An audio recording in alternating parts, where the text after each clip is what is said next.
So this is showing time-stamped audio recording, and the application I'm using here is Audionote on the iPad.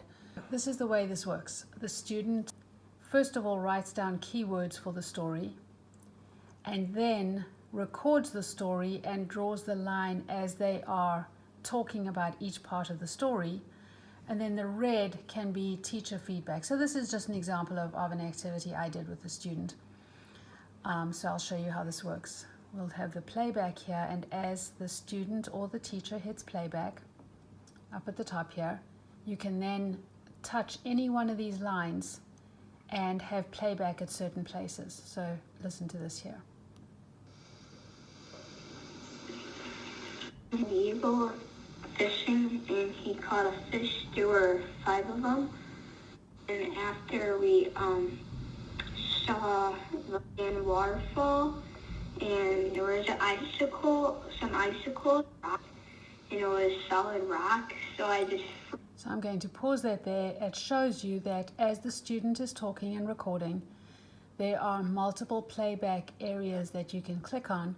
Obviously, a teacher can click on play at the beginning and just listen to the whole story, but if a teacher or the student themselves wants to go back and review any part of the story, they can click on each one of these areas. This is particularly useful if a student is taking notes during a lecture or a lesson, and if they want to go back into really specific parts of where a teacher was saying something and really review that specific part. That's where the timestamp comes in handy. This is a little bit of a different application where the student himself is telling the story, and then as he is dictating the story, he's making a line under each one of the areas that he's talking about. Then you have the option of teacher giving verbal input. like that bald eagle must have been amazing to see. I've never seen a bald eagle fishing. I've seen a bald eagle a couple of times, but that next steps, I've never seen a frozen waterfall.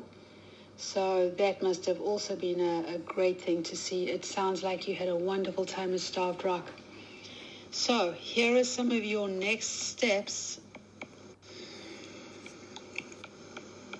Up a Google document. I would like you to open up a Google document. Listen to each sentence here. Write each sentence. And I would like you to use co-writer. You're going to do this on the computer in my room. I'm going to pause that there. So essentially, a teacher can then provide input, verbal input, some written input. I could have typed that as well. I just chose to write it, but it gives the student verbal feedback not only on the story. So you'll see here if I hit play. So I've never seen a frozen waterfall. So the teacher can give any kind of verbal input. They can give written input. And really in this activity, this was a brainstorming on this page for the student to just write keywords. We did not do mapping with this. There could be mapping done with writing on here as well, but it's a time-stamped audio recording with teacher audio input as well. And this is just one example of how time-stamped audio recording with handwriting, drawing, and typing can be done, and the particular app is Audionote.